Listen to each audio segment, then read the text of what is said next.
Good morning. मैं स्वदीप कुमार आप सभी का स्वागत करता हूं हमारे अनअकैडमी के प्लेटफॉर्म यूपीएससी सीएससी हिंदी में।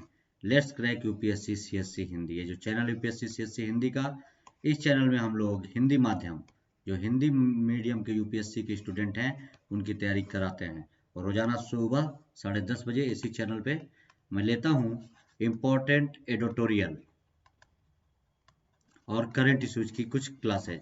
ठीक है, आप लोगों को पता ही है कि अनअकैडमी इंडिया का लार्जेस्ट लर्निंग प्लेटफॉर्म है। आप इसका सब्सक्रिप्शन लेकर के घर बैठे अपनी तैयारियों को कंटिन्यू कर सकते हैं।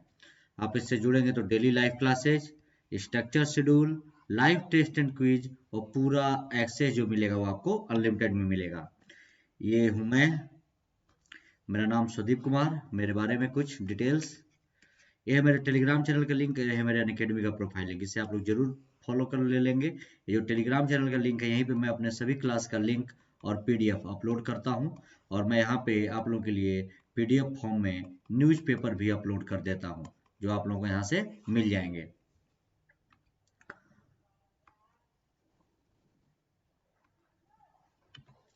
सौ से भी ज्यादा टॉप एडुकेटर्स हैं यहाँ पे, जो आपको यूपीएससी के लिए गाइड करेंगे, आपकी तैयारी में आपकी मदद करेंगे।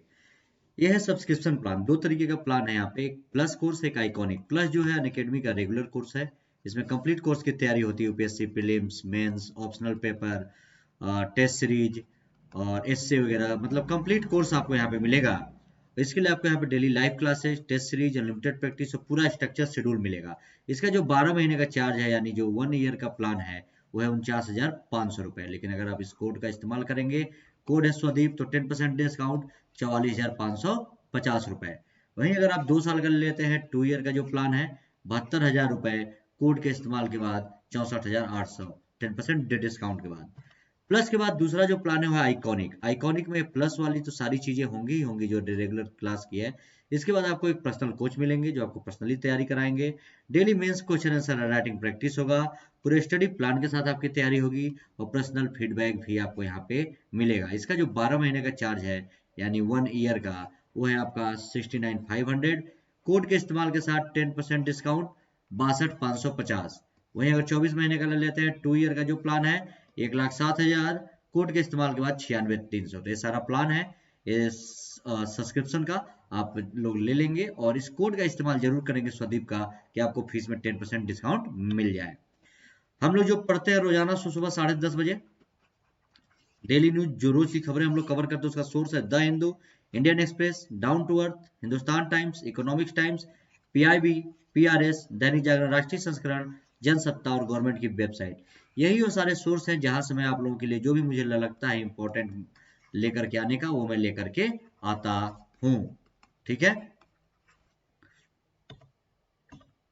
और इसमें हम लोग डेली के अनुसार पढ़ते हैं प्रारंभिक परीक्षा विशेष, यानी 2021 में जिसको प्री एग्जाम देना है उनके लिए, और जो लोग 2022 या 23 में भी देंगे उनके लिए भी उपयोगी है, क्योंकि इससे उनका बेसिक स्ट्रांग होगा। फिर रैपिड फायर पढ़ते हैं। रैपिड फायर में भी छोटे छोटे टॉपिक होते हैं, करंट इश्यूज के ज्वलंत मुद्दे। और उसके बाद हम लोग पढ़ते हैं महत्वपूर्ण आलेख, इंपॉर्टेंट एडिटोरियल, जो आपके प्रीलिम्स और मेंस दोनों के लिए इंपॉर्टेंट होते हैं। ठीक है, तो जरूर ध्यान से देखते हुए चलिए क्या क्या चीजें हम लोग एक एक करके। तो पहला अब हम लोग शुरू करेंगे अपना प्रारंभिक परीक्षा विशेष। क्या क्या मैं टॉपिक लेकर के आया हूं, आप लोग देखते हुए चलिए। पहला आज का हमारा टॉपिक है होयसल मंदिर। क्या है होयसल मंदिर? होयसल मंदिर के बारे में आप लोगों ने हिस्ट्री में पढ़ाई होगा, होयसलों के बारे में। तो वहां के मंदिर के बारे में क्यों चर्चा में है, ध्यान में देखिए। साउथ में है, कर्नाटका में। तो क्या कह रहा है, क्यों चर्चा में है, ध्यान से, कि हाल ही में कर्नाटक के हासन के पास डोडागाडावल्ली में ऐतिहासिक होयसल मंदिर में देवी काली की एक मूर्ति क्षतिग्रस्त पाई गई है। ठीक है, इसलिए चर्चा में है। एक कर्नाटका में है होयसल मंदिर, और एक कर्नाटका के पास एक जगह है हासन, वहां का है डोडागाडावल्ली। वहां पे बहुत ही ऐतिहासिक मंदिर है। इस मंदिर में देवी काली की मूर्ति है, उनकी प्रतिमा है, वो क्षतिग्रस्त पाई गई है। क्या, कैसे, ध्यान से देखिए क्या क्या खास बात है। होयसल मंदिर जो भारतीय पुरातत्व सर्वेक्षण ASI, archaeological survey of India का एक स्मारक है, को 12वीं शताब्दी में बनाया गया था। जो मंदिर है इसको कब बनाया गया था? इसको 12वीं शताब्दी में बनाया गया था। ठीक है, और आर्कियोलॉजिकल सर्वे ऑफ इंडिया का यह एक स्मारक है। बहुत ही ऐतिहासिक मंदिर है और इसमें जो देवी काली की प्रतिमा थी वो क्षतिग्रस्त पाई गई है। अब ये चर्चा में है, इसीलिए अब तो होयसल वास्तुकला के बारे में जानिए, क्योंकि होयसल वास्तुकला बहुत इंपॉर्टेंट है, बहुत सारी चीजें हैं और ये आपके आर्ट एंड कल्चर का टॉपिक है करंट का। ठीक है, तो ध्यान से देखिए। होयसल वास्तुकला 11वीं एवं 14वीं शताब्दी के बीच होयसल साम्राज्य के अंतर्गत विकसित एक वास्तुकला शैली है। ठीक है, किसके बीच? होयसल साम्राज्य के अंतर्गत विकसित हुआ था। कर्नाटक में होयसल साम्राज्य था कब? 11वीं और 14वीं सदी के बीच में, जो ज्यादातर दक्षिणी कर्नाटक क्षेत्र में केंद्रित है। ठीक है, जो कर्नाटक का दक्षिणी भाग है वहां पे होयसल साम्राज्य था। और होयसल मंदिर हाइब्रिड या बेसर शैली के अंतर्गत आते हैं। ये बेसर शैली की मंदिर है। मैं जब आर्ट एंड कल्चर पढ़ा रहा था 1 बजे यूट्यूब पे, तो उसमें मैंने इन सब सारे शैलियों के बारे में बताया है। तो होयसल मंदिर जो है हाइब्रिड या बेसर शैली के अंतर्गत आते हैं, क्योंकि उनकी अनूठी शैली न तो पूरी तरह से द्रविड़ है और न ही नागर है, इसीलिए ये बेसर शैली आप इमेज में देख सकते हैं। इस प्रकार के जो ये मूर्तियां या जो भी उसमें कारीगरी की जाती थी, उसमें की जो वास्तुकला, इसी को बेसर शैली कहा जाता है। ठीक है ना। अब होयसल वास्तुकला के बारे में और क्या कह रहा है कि होयसल मंदिरों के खंभे वाले हॉल के साथ एक साधारण आंतरिक कक्ष की बजाय एक केंद्रीय स्तंभ वाले हॉल के चारों ओर समूह में कई मंदिर शामिल होते हैं और यह संपूर्ण संरचना एक जटिल डिजाइन वाले तारे के आकार में होती है। आप देख सकते हैं इस इमेज में जो ये कह रहा है कि होयसल मंदिर के खंभे वाले जो हॉल है, जो ये सब हॉल है, इन सब हॉल के अंदर एक खंभे बने हुए हैं। ठीक है, इन खंभे वाले हॉल के बाहर ये केंद्रीय खंभा स्तंभ खड़ा हुआ है, आप ये देख सकते हैं। ठीक है, और ये केंद्रीय स्तंभ वाले हॉल, ये केंद्रीय स्तंभ है, इसका ये सब हॉल है और इस हॉल के चारों ओर कई समूह में मंदिरों के डिजाइन देखिए बने हुए हैं। ठीक है, ये जरूर ध्यान से देखिएगा, ये होयसल वास्तुकला के बारे में इंपॉर्टेंट है। और क्या कह रहा है होयसल वास्तुकला के बारे में कि इन मंदिरों की सबसे बड़ी विशेषता यह है कि ये मंदिर एक वर्गाकार मंदिर के आधार पर प्रोजेक्शन कोणों के साथ बेहद जटिल संरचना का निर्माण करते हैं। जो आपने पीछे मंदिर देखा वो, जिससे इन मंदिरों का विन्यास एक तारे जैसा दिखने लगता है और इस तरह यह एक संपूर्ण संरचना एक तारामय योजना के रूप में जानी जाती है। ये सारी चीजें आप लोग होयसल मंदिर के बारे में ध्यान में रखिएगा और उसके वास्तुकला के बारे में। और क्या कह रहा है, चूंकि ये मंदिर सैल खटी की चट्टानों से निर्मित है, जो बने चट्टानों से निर्मित है, और ये सैटेलाइट यानी सैल खड़ी के चट्टानों से बने हुए हैं, जो अपेक्षाकृत एक नरम पत्थर होता है जिससे कलाकार मूर्तियों को जटिल रूप देने में सक्षम होते हैं। तो सैल खड़ी के पत्थरों से बने हुए हैं। इसे विशेष रूप से देवताओं के आभूषणों में देखा जा सकता है। सैल खड़ी के पत्थरों को इससे आभूषण भी बनाए जाते थे प्राचीन काल में, जो मंदिरों को दीवारों को सुशोभित करते हैं यहाँ पे। और ये अपने तारे जैसी मूल आकृति एवं सजावटी नक्काशियों के कारण अन्य मध्यकालीन मंदिरों से भिन्न हैं। तो जरूर आप लोग ध्यान देंगे होयसल मंदिर के वास्तुकला के बारे में। वहां के कुछ मंदिर प्रसिद्ध हैं, होयसल वास्तुकला के कुछ प्रसिद्ध मंदिर, जैसे होयसलेश्वर मंदिर है वहां पे, जो कर्नाटक के हलेबीड में है और इसे 1150 ईस्वी में होयसल राजा द्वारा काले शिष्ट पत्थर से बनवाया गया था। होयसलेश्वर मंदिर। और क्या कह रहा है कि कर्नाटक के सोमनाथपुरा में चेन्नकेशवा मंदिर, जिसे नरसिम्हा तृतीय की देखरेख में 1268 ईस्वी के आसपास बनाया गया था। और विष्णुवर्धन द्वारा निर्मित कर्नाटक के हसन जिले के बेलूर में केशव मंदिर, ये वहां के कुछ प्रसिद्ध मंदिर है होयसल वास्तुकला के। और विष्णुवर्धन द्वारा निर्मित कर्नाटक के हसन जिले के बेलूर में केशव मंदिर, यही वो केशव मंदिर है, ये जरूर ध्यान में रखिएगा। ठीक है ना। अगला हमारा टॉपिक है सिम्बेक्स 20। क्या है सिम्बेक्स 20? ध्यान से देखिए, इंपॉर्टेंट है। क्या कह रहा है कि भारतीय नौसेना, हमारी इंडियन नेवी, अंडमान सागर में 23 से 25 नवंबर 2020 तक 27वें भारत सिंगापुर द्विपक्षीय समुद्री अभ्यास सिम्बेक्स 20 की मेजबानी करेगी। ठीक है, ये आप लोग जरूर ध्यान में रखेंगे। ये 22 तारीख से 25 तारीख तक, यानी ये 23 तारीख से 25 तारीख तक चला है, 25 नवंबर तक जरूर ध्यान में रखेंगे। और ये 27वां भारत सिंगापुर द्विपक्षीय, भारत और सिंगापुर के बीच का है, भारत और सिंगापुर इनके बीच में द्विपक्षीय समुद्री अभ्यास है जिसका नाम है सिम्बेक्स 20। सिम्बेक्स 20 क्या है?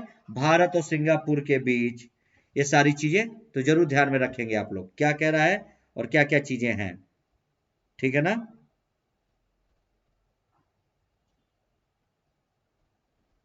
इन सारे चीजों का आप लोग ध्यान में रखेंगे, क्या क्या चीजें इंपॉर्टेंट। ठीक है, आगे देखिए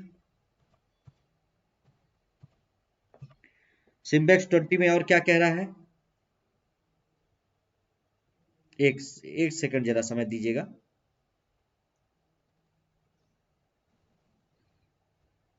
एक मिनट।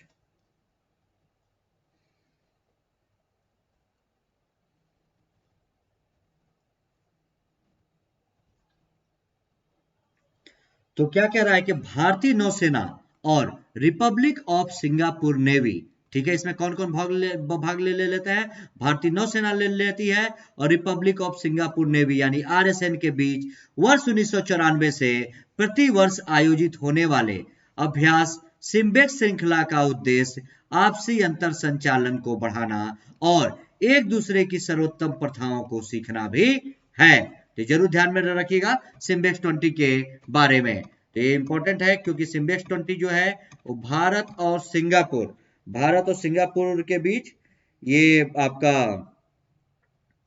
नौसेना अभ्यास है, सैनिक समुद्री अभ्यास है, भारत और सिंगापुर के सेनाओं के बीच, नौसेना के बीच।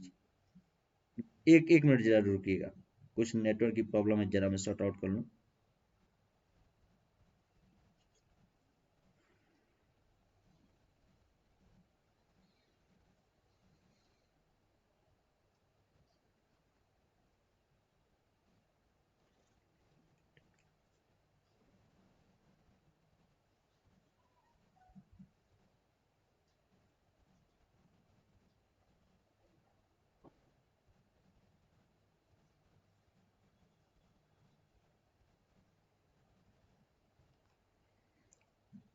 तब तक आप लोग इस स्टेटमेंट को पढ़ते रहिए, मैं बस एक मिनट में बताता हूं आप लोगों को।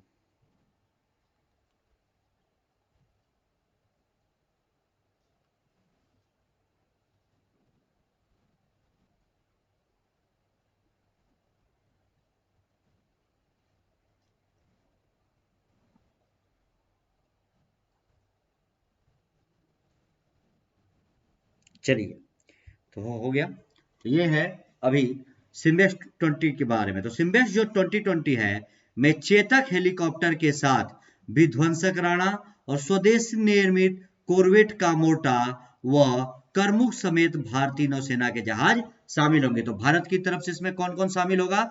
भारत की तरफ से हेलीकॉप्टर जिसका नाम है चेतक, ये शामिल होगा, और विध्वंसक राणा होगा, और स्वदेशी निर्मित कोरवेट कोमार्टा और करमुक समेत भारतीय नौसेना के जहाज यहाँ पे शामिल होंगे। और इसके अलावा भारतीय नौसेना की पनडुब्बी सिंधु राज और समुद्र टोही विमान P8I भी इस अभ्यास में भाग लेंगे। तो इंपॉर्टेंट है, कौन कौन भाग लेंगे जरूर ध्यान में रखेंगे आप लोग। और क्या कह रहा है? फार्मिडेबल श्रेणी के फ्रिगेट्स इंट्रेपिड व स्टेड फॉक्स S-70B हेलीकॉप्टर तथा एंडोयोरस श्रेणी के लैंडिंग शिप टैंक इन्वेंडर अभ्यास में रिपब्लिक ऑफ सिंगापुर नेवी का प्रतिनिधित्व करेंगे। और सिंगापुर के तरफ से ये सारे लोग इसमें भाग लेंगे, ये सभी लोग इसका प्रतिनिधित्व करेंगे, ये जरूर आप लोग ध्यान में रखिएगा। ठीक है, आगे देखिए क्या कह रहा है अंडमान सागर के बारे में, क्योंकि अंडमान सागर में हो रहा है। तो अंडमान सागर उत्तर पूर्वी हिंद महासागर का एक सीमांत सागर है जो वह मर्तबान की खाड़ी के साथ साथ म्यांमार एवं थाईलैंड के तट से घिरा हुआ है, और यह मलय प्रायद्वीप के पश्चिम में है। अंडमान सागर आप इस मैप में देख सकते हैं। और अंडमान एवं निकोबार द्वीप समूह द्वारा अंडमान सागर बंगाल की खाड़ी से अलग होता है। जो अंडमान और निकोबार द्वीप समूह है उससे ये अलग होता है, तो जरूर ध्यान में रखिएगा और वहीं पे अभ्यास हो रहा है। बंगाल की खाड़ी में 10 डिग्री चैनल अंडमान द्वीप और निकोबार द्वीप समूह से एक दूसरे को अलग करते हैं। अंडमान और बंगाल की खाड़ी में 10 डिग्री जो चैनल है वही अंडमान द्वीप और निकोबार द्वीप समूह को एक दूसरे से अलग करते हैं। 10 डिग्री चैनल अंडमान द्वीप को निकोबार द्वीप से अलग करता है। अंडमान सागर एवं इसके आसपास के क्षेत्रों में 4 देशों भारत, म्यांमार, थाईलैंड, इंडोनेशिया के अनन्य आर्थिक क्षेत्र स्थापित है। ये जरूर ध्यान में रखिएगा, ठीक है। आगे देखिए,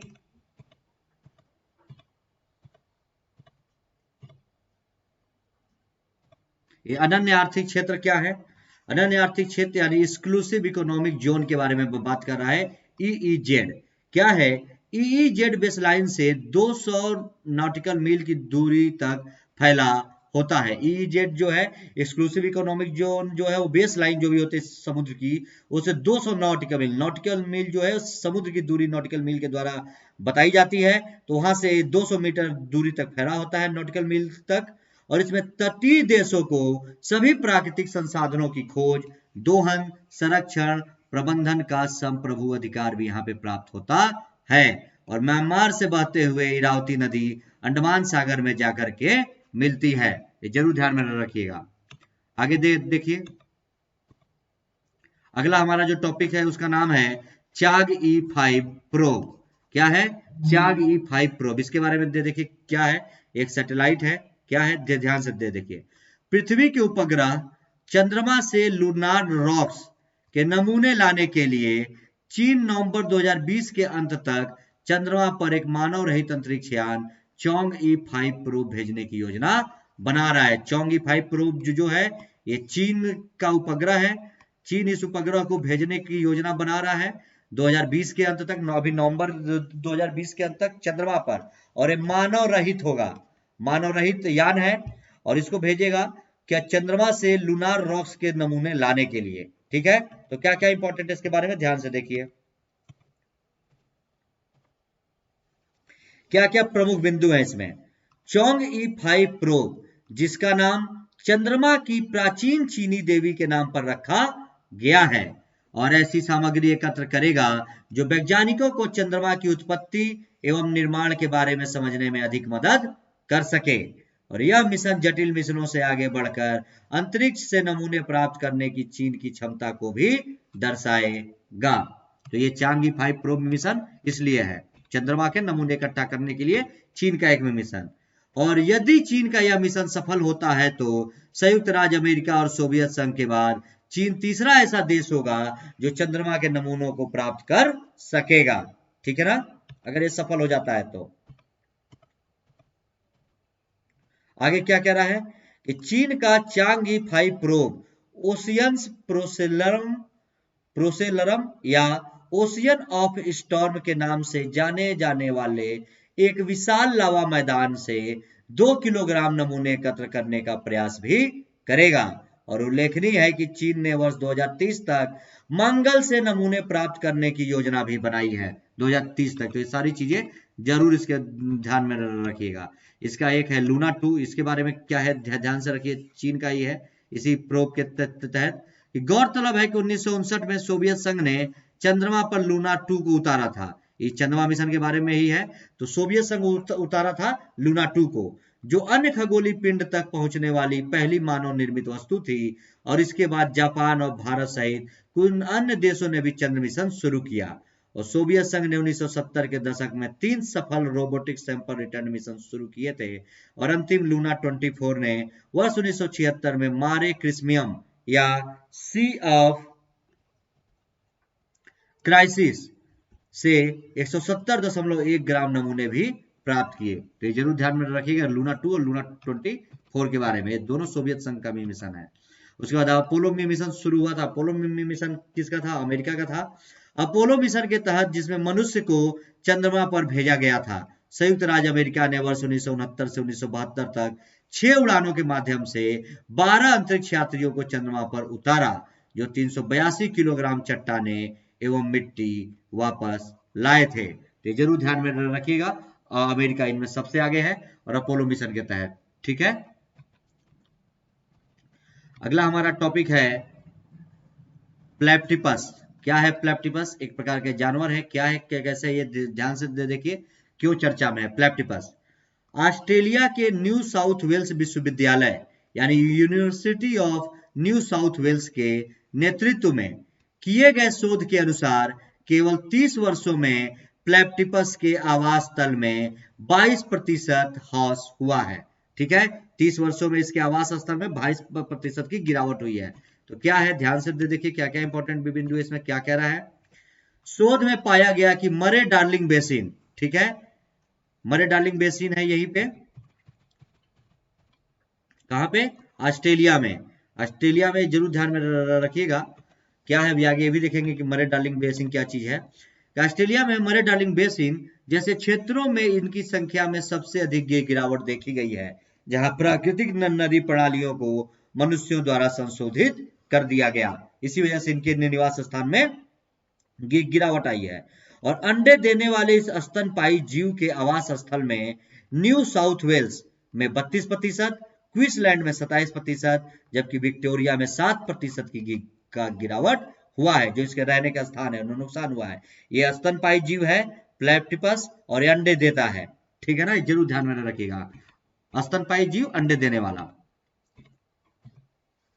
और शोध में यह कहा गया है कि यदि नदियों पर बांधों के निर्माण से नदियों के प्राकृतिक प्रवाह को बाधित किया गया और क्षेत्र में सूखे की समस्या से प्रभावी तरीके से निपटने के लिए कोई समाधान न निकाला गया तो कुछ नदियों से प्लेप्टिपस की आबादी पूरी तरह से विलुप्त हो जाएगी। ठीक है, तो जरूर ध्यान में रखिएगा। और क्या कह रहा है प्लेप्टिपस के बारे में, जो ये मरे डार्लिंग बेसिन के एरिया में पाया जाता है। तो एक बार देखिए मरे डार्लिंग बेसिन के बारे में क्या कह रहा है कि मरे डार्लिंग बेसिन दक्षिण पूर्वी ऑस्ट्रेलिया के आंतरिक भाग में एक बड़ा भौगोलिक क्षेत्र है, जिसमें मरे नदियां, जो ऑस्ट्रेलिया की सबसे बड़ी लंबी नदी है जिसका नाम है मर्रे, और डार्लिंग नदी है, ये भी मर्रे की एक दक्षिणी सहायक नदी है। ठीक है, और ऑस्ट्रेलिया के तीसरे सबसे बड़ी नदी है डार्लिंग, तीन की सहायक नदियों के बेसिन में शामिल है। और मर्रे डार्लिंग बेसिन, जिनमें ऑस्ट्रेलिया की 7 सबसे लंबी नदियों में से 6 शामिल है, ऑस्ट्रेलिया के सबसे महत्वपूर्ण कृषि क्षेत्रों में से एक है। तो जरूर ध्यान में रखिएगा। और क्या कह रहा है मरे डार्लिंग बेसिन में प्लेटिपस के घटने का क्या कारण है, ये भी देख लीजिए। इस बेसिन एरिया में प्लेटिपस के घटने का कारण क्या है। नदियों पर बांधों का निर्माण होना, अति निष्कर्षण, भूमि समाशोधन, जल प्रदूषण और जंगली कुत्तों एवं लोमड़ियों का शिकार एवं लोमड़ियों द्वारा इनका शिकार करना, इस वजह से इनके घटने का इतना सारा रीजन है। और क्या कह रहा है कि यह जो शोध है यह ऑस्ट्रेलियाई संरक्षण फाउंडेशन के सहयोग से ऑस्ट्रेलिया के न्यू साउथ वेल्स विश्वविद्यालय के नेतृत्व में किया गया है। और एसीएफ और डब्ल्यूडब्ल्यूएफ, एसीएफ यानी आपका ऑस्ट्रेलियन कंजर्वेशन फाउंडेशन और डब्ल्यूडब्ल्यूएफ यानी वर्ल्ड वाइल्ड लाइफ फंड, इनके द्वारा ऑस्ट्रेलिया और ह्यूमन सोसाइटी इंटरनेशनल ने अब संघीय एवं एनएसडब्ल्यू पर्यावरण कानूनों के तहत प्लेटिपस को आधिकारिक तौर पर संकटग्रस्त श्रेणी में शामिल किया है। तो ये जरूर ध्यान में रखिएगा। ठीक है ना, यही है प्लेटिपस, स्तनधारी जीव है और ये अंडे देता है। प्लेटिपस पूर्वी ऑस्ट्रेलिया और तस्मानिया में पाया जाता है। यह एक स्तनधारी जीव है जो बच्चे को जन्म देने के बजाय अंडे देता है। अक्सर स्तनधारी जीव बच्चे को जन्म देते हैं लेकिन ये अंडे देता है।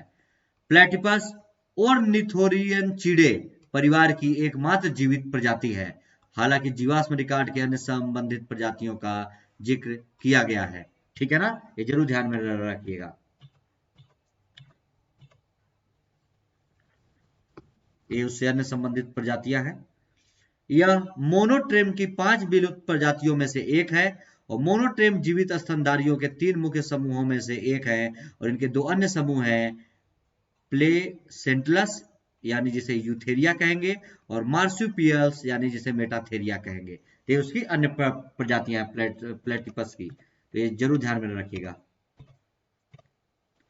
जो प्लेटिपस है यह एक जहरीला स्तनधारी जीव है तथा इसमें इलेक्ट्रोलोकेशन की शक्ति होती है, अर्थात ये किसी जीव का शिकार उसके पेशी संकुचन द्वारा उत्पन्न विद्युत तरंगों का पता लगाकर करते हैं, और इसे अंतरराष्ट्रीय प्रकृति संरक्षण संघ IUCN की रेड लिस्ट में निकट संकटग्रस्त की श्रेणी में भी रखा गया है। तीन चीजों को आप लोग जरूर ध्यान में रखिएगा। अब हम लोग देखेंगे अपना रैपिड फायर। रैपिड फायर में क्या क्या चीजें हैं ये देखते हुए चलिए क्या कह रहा है हमारे रैपिड फायर में। पहला है सौर ऊर्जा कपड़ा मिल के बारे में। कहाँ है क्या है ये ध्यान से देखिए। महाराष्ट्र के परभणी जिले में एशिया की पहली सौर ऊर्जा संचालित कपड़ा मिल शुरू की जाएगी। कहां शुरू होगा? महाराष्ट्र में। और इस परियोजना के माध्यम से जय भवानी महिला सहकारी कपड़ा मिल एशिया की पहली सौर ऊर्जा संचालित कपड़ा मिल बन जाएगी। कौन सी मिल? जय भवानी महिला सहकारी कपड़ा मिल, एशिया की पहली सौर ऊर्जा संचालित कपड़ा मिल। इसको संचालन के लिए सौर ऊर्जा का उपयोग किया जाएगा, ठीक है। और इस परियोजना के चलते आसपास के क्षेत्रों में रहने वाली तमाम महिलाओं को रोजगार के नए अवसर मिल सकेंगे। और 30 एकड़ भूमि में फैली इस कपड़ा मिल में कपास से कपड़ा बनाने का कार्य किया जाएगा, और इस कार्य के लिए स्वयं परभणी से ही उत्तम किस्म की कपास खरीदी जाएगी, ठीक है। और क्या कह रहा? ध्यातव्य है कि परभणी महाराष्ट्र का प्रमुख कपास उत्पादक जिला है। यहाँ पे परभणी में यहाँ पे बहुत ज्यादा मात्रा में कपास होता है। यहाँ कपास उत्पादन को एक लाभदायक निवेश के रूप में देखा जाता है, और यही कारण है कि इस क्षेत्र के अधिकांश के किसान कपास की खेती करते हैं, ठीक। इस परियोजना की लागत तकरीबन 100 करोड़ रुपए है, और मिल के परिचालन से निश्चित रूप से जिले में औद्योगिक क्षेत्र को गति भी मिलेगी। और इस मिल में बहुत सारी गतिविधियां संपन्न की जाएंगी, जिनमें कपास की जीनिंग, प्रेसिंग, बुनाई और कताई आदि शामिल हैं। तो जरूर ध्यान में रखिएगा, महाराष्ट्र में शुरू हो रहा है। अगला हमारा टॉपिक है अंतरराष्ट्रीय क्रिकेट हेतु खिलाड़ियों की न्यूनतम आयु, ठीक है। इंटरनेशनल क्रिकेट में खिलाड़ियों की न्यूनतम आयु निर्धारित कर दी गई है। क्या हुआ है ये पढ़िए। खिलाड़ियों की सुरक्षा में सुधार के लिए अंतरराष्ट्रीय क्रिकेट परिषद ICC ने नया नियम जारी करते हुए अंतरराष्ट्रीय क्रिकेट में खेलने की न्यूनतम आयु निर्धारित कर दी है। अंतरराष्ट्रीय क्रिकेट परिषद द्वारा जारी नियमों के मुताबिक 15 वर्ष से कम उम्र के किसी भी खिलाड़ी को किसी भी पुरुष या महिला या अंडर 19 अंतरराष्ट्रीय क्रिकेट टीम में हिस्सा लेने की अनुमति नहीं दी जाएगी। अब जो भी इंटरनेशनल मैच होंगे उसमें जो भी खिलाड़ी की उम्र है वो न्यूनतम 15 वर्ष कर दी गई है। 15 वर्ष से कम का कोई भी खिलाड़ी अंडर 19 पुरुष महिला किसी भी श्रेणी में नहीं खेल पाएगा। अब जो भी खेलेंगे जिनकी उम्र 15 वर्ष होगी या उससे ज्यादा, ठीक है।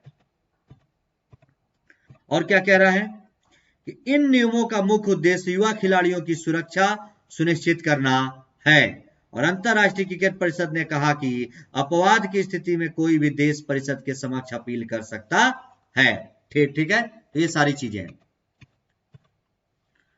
ऐसे खिलाड़ियों को अनुमति देते समय अंतरराष्ट्रीय स्तर पर उनके खेल के अनुभव और मानसिक विकास जैसे कारकों पर ध्यान दिया जाएगा। साथ ही यह भी देखा जाएगा कि खिलाड़ी अंतरराष्ट्रीय क्रिकेट के दबाव को झेलने में सक्षम है अथवा नहीं है। ये सारी चीजें इसमें होंगी, ये जरूर ध्यान में रखिएगा।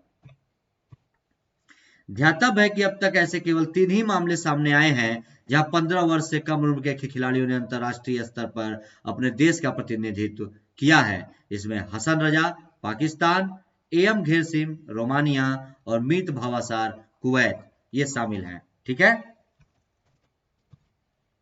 अगला हमारा टॉपिक है गिरीश चंद्र मुर्मू। क्यों चर्चा में है गिरीश चंद्र मुर्मू? ध्यान से पढ़िए।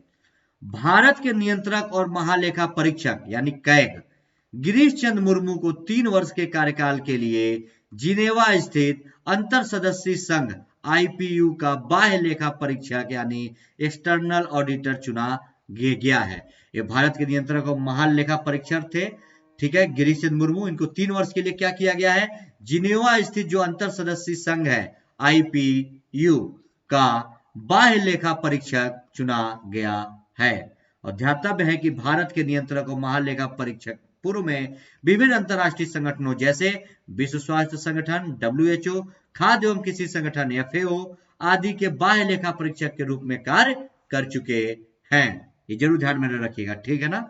कैग के पूर्व ये WHO में और FAO में भी बाह्य लेखा परीक्षक के रूप में गिरीश चंद्र मुर्मू कार्य कर चुके हैं। और बाह्य लेखा परीक्षक के रूप में भारत का नियंत्रक और महालेखा परीक्षक संगठन के संचालन में अधिक पारदर्शिता, दक्षता एवं प्रभावशीलता लाने में सहायता करेगा।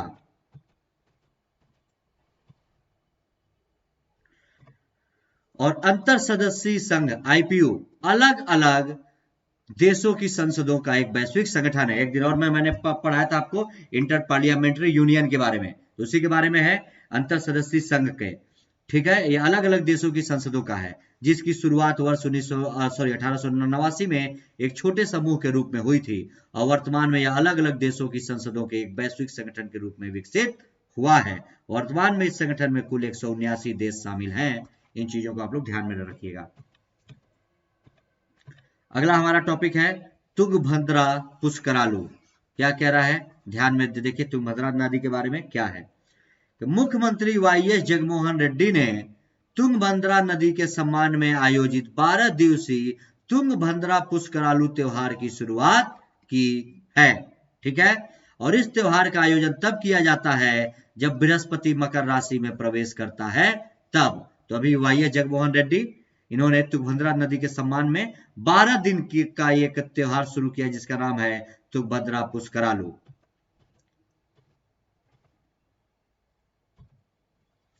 और यह त्योहार इस दृष्टि से काफी महत्वपूर्ण है कि इसका आयोजन प्रत्येक 12 वर्ष की अवधि में एक बार किया जाता है, इसलिए ज्यादा इंपॉर्टेंट है। और ध्यातव्य है कि भारतीय उपमहाद्वीप में कई नदियां बहती हैं और उनमें से प्रत्येक का अपना विशिष्ट महत्व भी है। तो ये सारी चीजें आप लोग इसके बारे में ध्यान में रखिएगा। अब हम लोग पढ़ेंगे कुछ इंपॉर्टेंट एडिटोरियल। आज मैं आप लोगों को कुछ आर्टिकल लेकर के आया हूं जो है आपके, पहला है निमोनिया एवं डायरिया प्रगति रिपोर्ट, सोर्स है द हिंदू और मुद्दा है शासन व्यवस्था का। दूसरा मुद्दा है NPR और जनगणना 2021, ठीक है ना, नेशनल पॉपुलेशन रजिस्टर और जनगणना, सोर्स है द हिंदू, शासन व्यवस्था। तीसरा है भारत के खिलाफ चीन की जल बम की रणनीति, सोर्स है इंडियन एक्सप्रेस और मुद्दा है अंतरराष्ट्रीय संबंध का। तो ये 3 आर्टिकल अभी हम लोग पढ़ेंगे और एक एक करके देखेंगे क्या और कैसे, ठीक है। तो पहला आर्टिकल है हमारा निमोनिया एवं डायरिया प्रगति रिपोर्ट के बारे में, ठीक है। निमोनिया एवं डायरिया प्रगति रिपोर्ट, इसका सोर्स है आपका द हिंदू। और प्रीलिम्स में आप इस टॉपिक में ध्यान में रखेंगे निमोनिया तथा डायरिया प्रोग्रेस रिपोर्ट के बारे में, और मेंस के लिए आप लोग ध्यान में रखेंगे निमोनिया एवं डायरिया उन्मूलन में निहित समस्याओं के बारे में। क्या कह रहा है, ध्यान से पढ़ते चलिए। चर्चा में क्यों है, निमोनिया एवं डायरिया प्रगति रिपोर्ट चर्चा में क्यों। हाल ही में इंटरनेशनल वैक्सीन एक्सेस सेंटर, ठीक है, इंटरनेशनल वैक्सीन एक्सेस सेंटर द्वारा जारी निमोनिया एवं डायरिया प्रगति रिपोर्ट के अनुसार भारत ने निमोनिया और डायरिया के कारण बच्चों की मृत्यु के मामलों की रोकथाम हेतु अपने टीकाकरण कवरेज में महत्वपूर्ण प्रगति की है। इंटरनेशनल वैक्सीन एक्सेस सेंटर जो है इसने एक रिपोर्ट प्रस्तुत किया है निमोनिया एवं डायरिया प्रगति के अनुसार, जिसमें क्या है कि भारत ने निमोनिया और डायरिया के कारण बच्चों की मृत्यु के लिए जो रोकथाम के लिए टीकाकरण किया था तो उसमें ठीक ठाक प्रगति की है, उसी के बारे में रिपोर्ट है। ध्यान से पढ़ते हुए चलिए क्या कह रहा है। रिपोर्ट के अनुसार वर्तमान में कोविड-19 के कारण विश्व भर में स्वास्थ्य क्षेत्र पर अतिरिक्त दबाव के बावजूद भारत इस रिपोर्ट में शामिल 5 में से 3 वैक्सीन के वैश्विक लक्ष्य को 90% तक पूरा करने में सफल भी रहा है। कोविड-19 के कारण इस दबाव के बावजूद भी भारत इस रिपोर्ट में शामिल 5 में से 3 वैक्सीन का जो लक्ष्य था उसका 90% पूरा करेगा, ठीक है ना। ये जरूर ध्यान में रखिएगा क्या क्या चीजें हैं। 1 मिनट,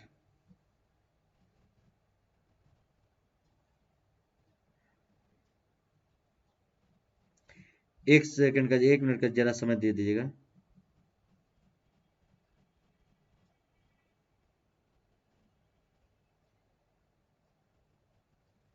एक मिनट।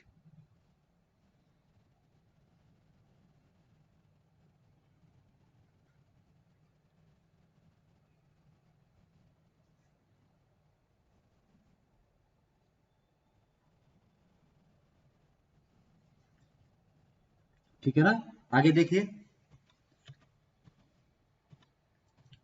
गौरतलब है कि इस रिपोर्ट में डिप्थीरिया, काली खांसी और टिटनेस डीपीटी वैक्सीन, खसरा नियंत्रण, वैक्सीन की पहली खुराक, haemophilus influenza type B, pneumococcal conjugate vaccine यानी पीसीवी और रोटा वायरस वैक्सीन को शामिल किया गया। इस रिपोर्ट में इतने सारे रोगों के वैक्सीन को शामिल किया गया है, ठीक है ना। और इस रिपोर्ट के अनुसार भारत में रोटा वायरस वैक्सीन के कवरेज में 18% की वृद्धि और न्यूमोकोकल निमोनिया के खिलाफ वैक्सीन कवरेज में 9% की वृद्धि देखने को मिली है। ठीक है, ये जरूर ध्यान से देखना।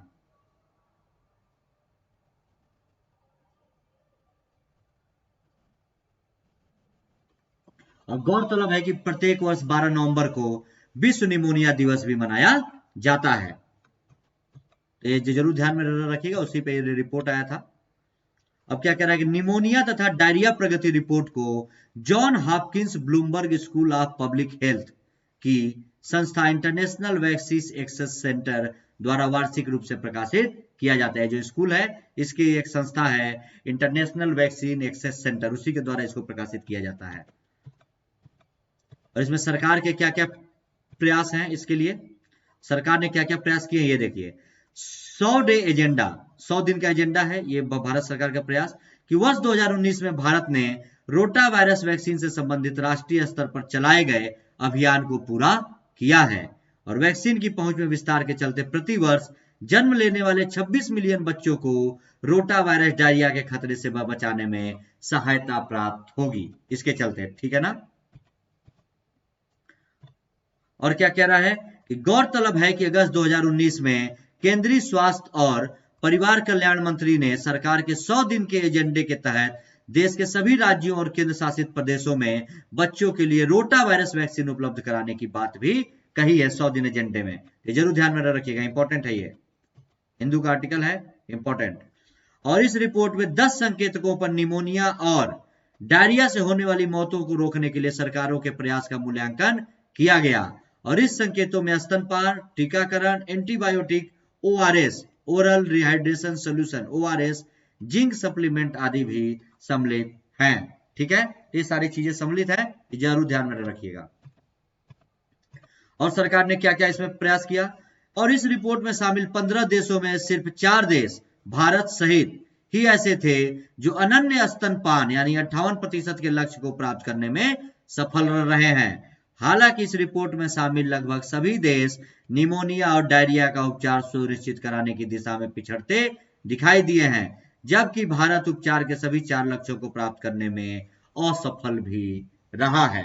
ठीक है,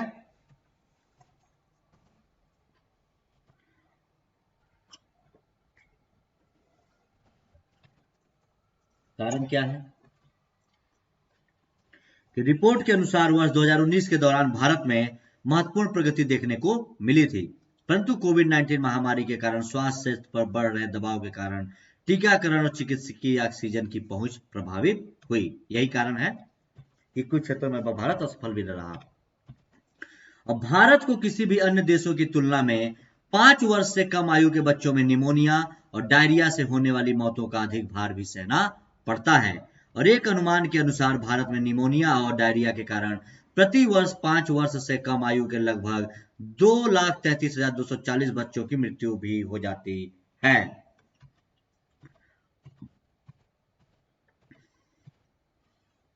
और रिपोर्ट के अनुसार भारत में डायरिया के उपचार की कवरेज सबसे कम रही और इसके साथ ही मात्र 51% बच्चों को ओआरएस और 20% बच्चों को ही जिंक सप्लीमेंट उपलब्ध हो पाता है। और रिपोर्ट के अनुसार जिंक और ओआरएस को एक साथ देने पर डायरिया से होने वाली मौतों को कम करने में काफी प्रभावी भी सिद्ध होता है, तो जरूर ध्यान में रखिएगा। और आईवीएसी के एक वरिष्ठ सलाहकार के अनुसार निमोनिया और डायरिया के कारण प्रति वर्ष होने वाली मौतों को टीके और सरल सिद्ध उपचारों के माध्यम से रोका जा सकता है जो हमारे पास पहले से ही उपलब्ध हैं और ऐसे में कोविड-19 महामारी के उपचार की खोज के बीच इन बीमारियों से निपटने के प्रयासों से ध्यान नहीं हटाया जाना चाहिए। कोविड 19 वैक्सीन और भारत, इसके बारे में पढ़ लीजिए। वैक्सीन की बात हो रही है तो कोविड 19 वैक्सीन और भारत में कभी क्या है ये देखिए कि हाल में बहुराष्ट्रीय दवा कंपनी फाइजर के साथ अमेरिकी कंपनी मॉडर्ना ने कोविड 19 के लिए अपनी अपनी वैक्सीन के 90% से अधिक प्रभावी होने की घोषणा की है, जबकि बहुत से अन्य वैक्सीन के परीक्षण अपने अंतिम चरण में भी हैं।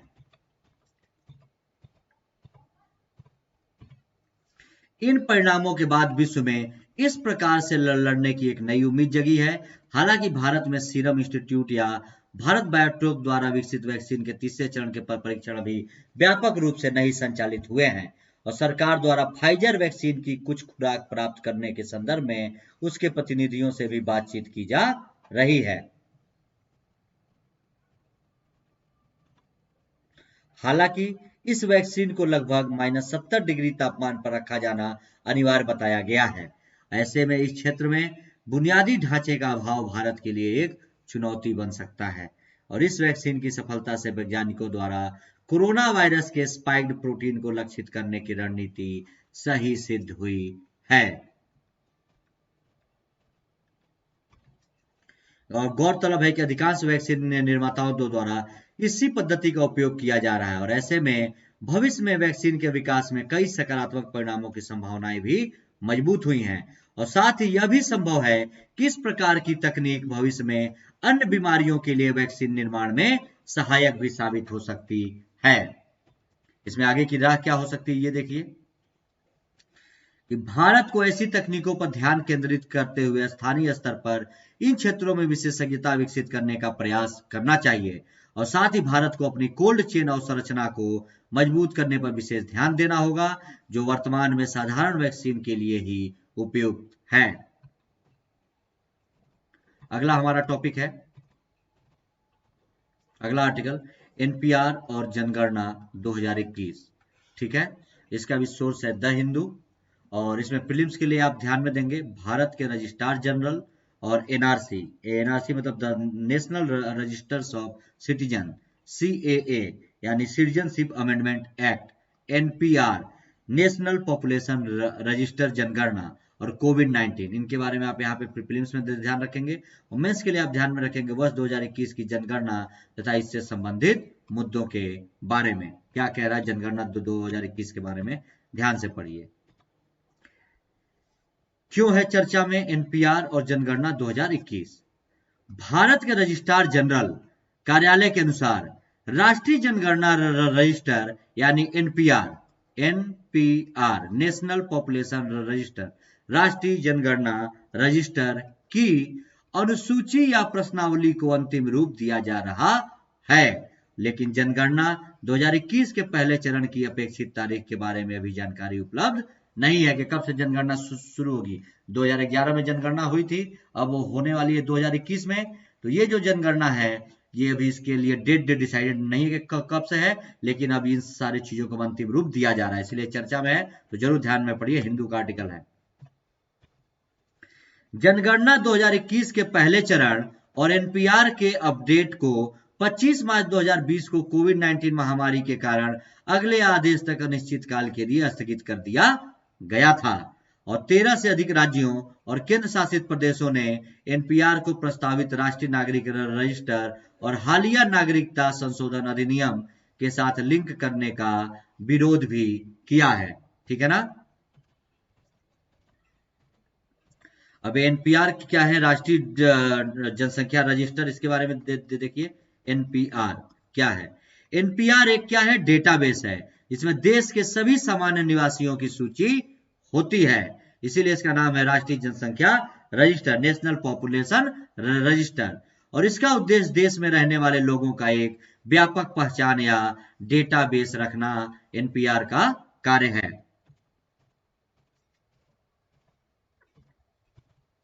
गृह मंत्रालय के अनुसार देश का सामान्य निवासी वह है जो कम से कम पिछले 6 महीनों से स्थानीय क्षेत्र में रहता है या अगले 6 महीनों के लिए किसी विशेष स्थान पर रहने का इरादा भी रखता है।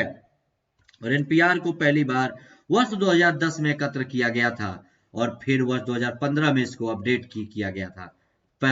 ठीक है, पहली बार 2010 में एनपीआर तैयार किया गया, उसके बाद 2015 में इसको अपडेट भी किया गया।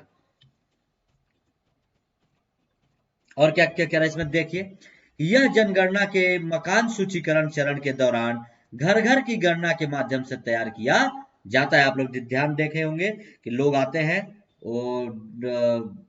डिपार्टमेंट से और घर के लोगों का जनगणना तैयार करते हैं, लिस्ट बना करके लेके जाते हैं, जिसे 10 वर्षों में एक बार आयोजित किया जाता है। और आखिरी जनगणना वर्ष 2011 में हुई थी और अगली जनगणना वर्ष 2021 के लिए निर्धारित की गई थी।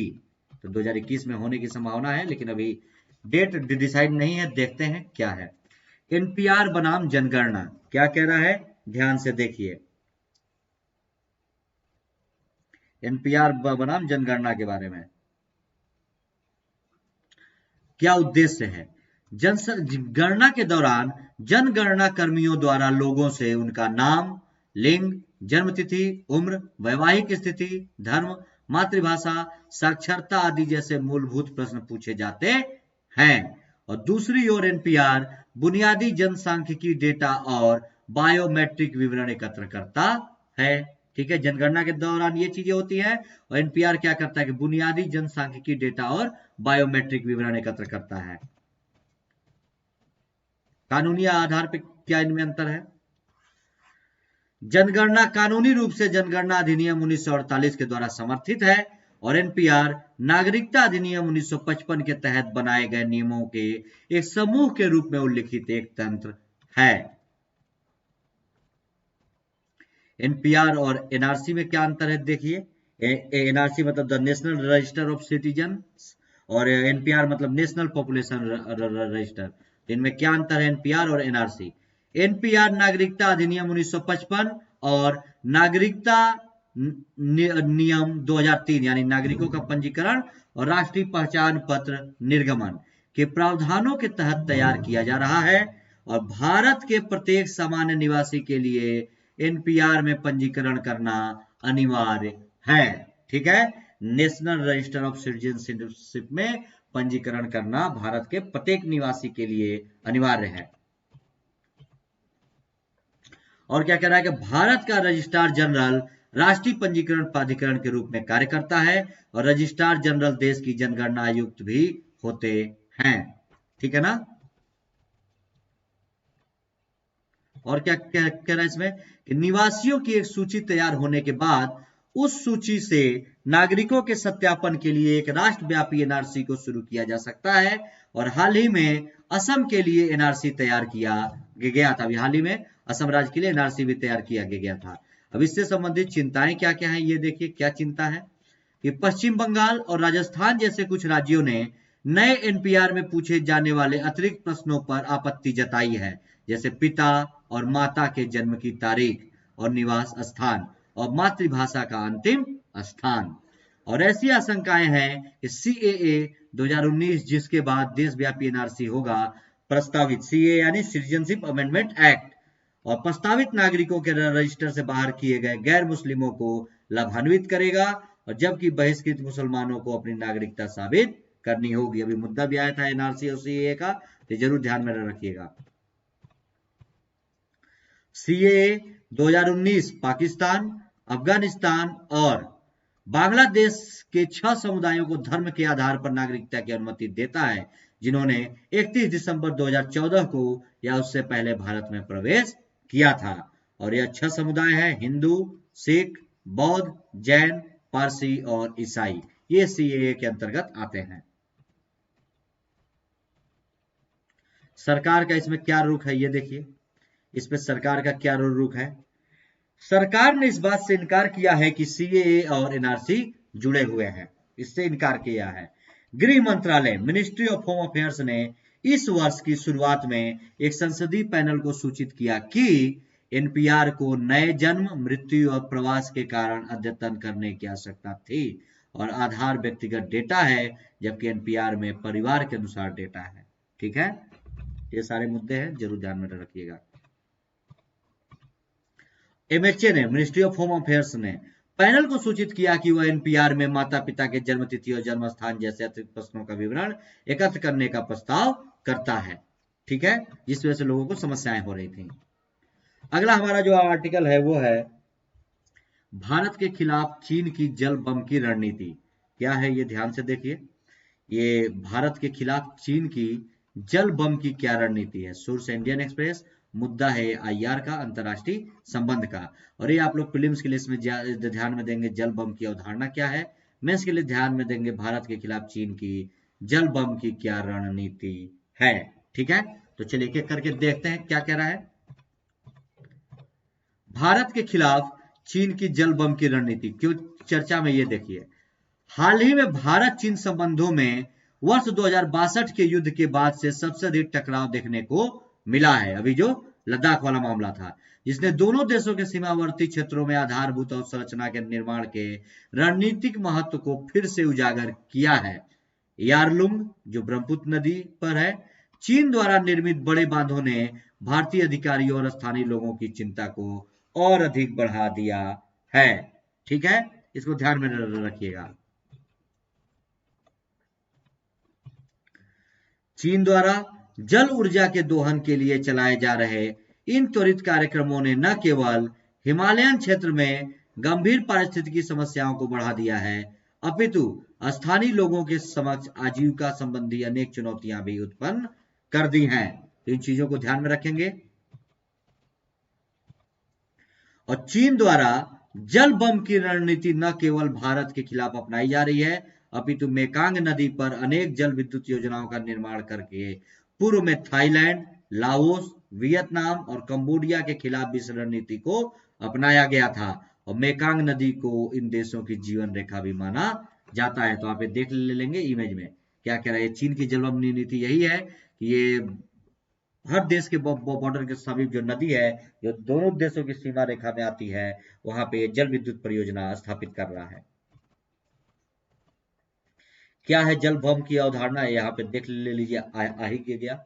जल बम की अवधारणा क्या है। जल बम की अवधारणा के तहत किसी देश द्वारा अपने पड़ोसी देश पर हमला करने या प्रहार करने के उद्देश्य से अत्यधिक मात्रा में जल को बांधों में संग्रहित किया जाता है तथा युद्ध के समय इसे छोड़ दिया या रोक दिया जाता है, ताकि नदी के बहाव द्वारा निचले क्षेत्रों में व्यापक आर्थिक, सामाजिक या पर्यावरणीय नुकसान किया जा सके। ये होता है ये सारी चीजें। ये है जल बम की अवधारणा, ये जरूर ध्यान में रखिएगा। और क्या क्या कह रहा है ये भी देखिए। तिब्बत से उद्गमित 8 प्रमुख नदियों पर चीन ने पिछले 2 दशकों में से 20 से अधिक बांधों का निर्माण किया है और उनमें से कुछ को वास्तव में मेगा बांध कहा जा सकता है। ये जरूर ध्यान में रखिएगा।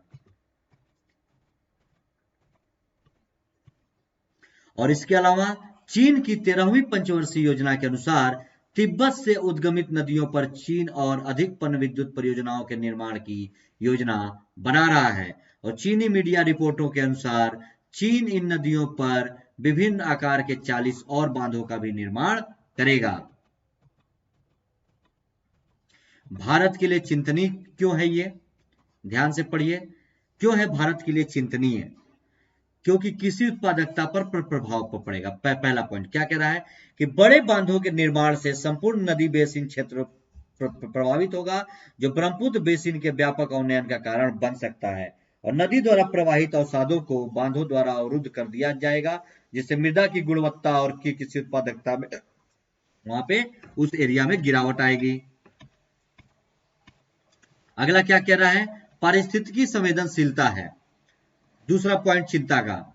कि दूसरा ब्रह्मपुत्र बेसिन दुनिया के सबसे अधिक पारिस्थितिकी संवेदनशील क्षेत्रों में से एक है और यह विश्व के 34 जैविक हॉटस्पॉटों में से भी एक है। और इस क्षेत्र में फ्लोरा और फौना की अनेक प्रजातियां सहित अनेक स्थानीय प्रजातियां भी पाई जाती हैं। उदाहरण के लिए काजीरंगा राष्ट्रीय उद्यान में 35 स्तनधारी प्रजातियां पाई जाती हैं, जिनमें से 15 को IUCN की रेड लिस्ट सूची में सट्टाबद्ध प्रजातियों में सूचीबद्ध किया गया है।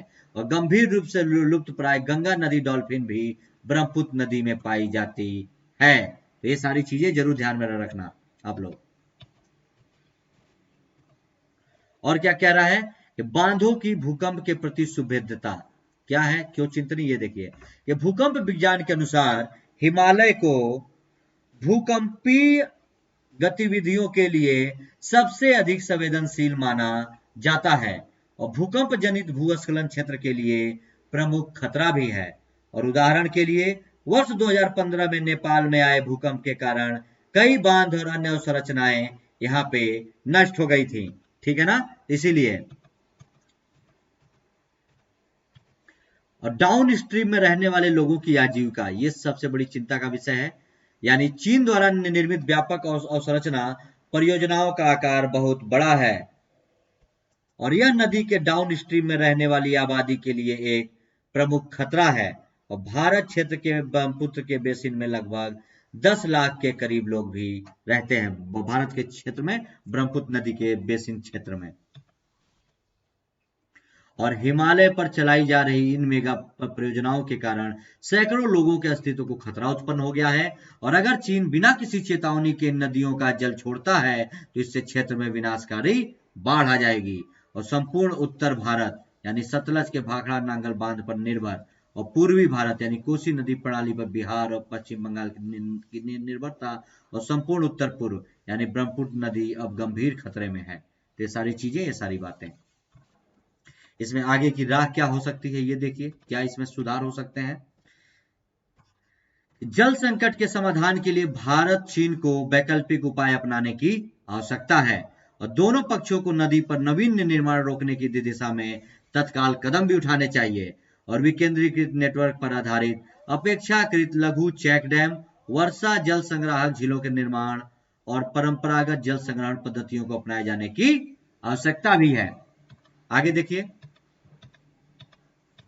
और इसमें क्या है आगे की राह कि भारत को हिमालय से निकलने वाली नदियों में अपने हिस्से के जल ग्रहण क्षेत्र में इष्टतम जल के उपयोग की आवश्यकता है और इसके लिए भारत को अपनी नदी जोड़ो परियोजना पर तीव्र गति से कार्य करना होगा। और भारत इन नदियों से संबंधित अपने स्वयं के हिस्से का भी पूरा उपयोग नहीं कर रहा है। उदाहरण के लिए पाकिस्तान के साथ सिंधु जल संधि, इन सब चीजों का ठीक से भारत उपयोग नहीं कर रहा है।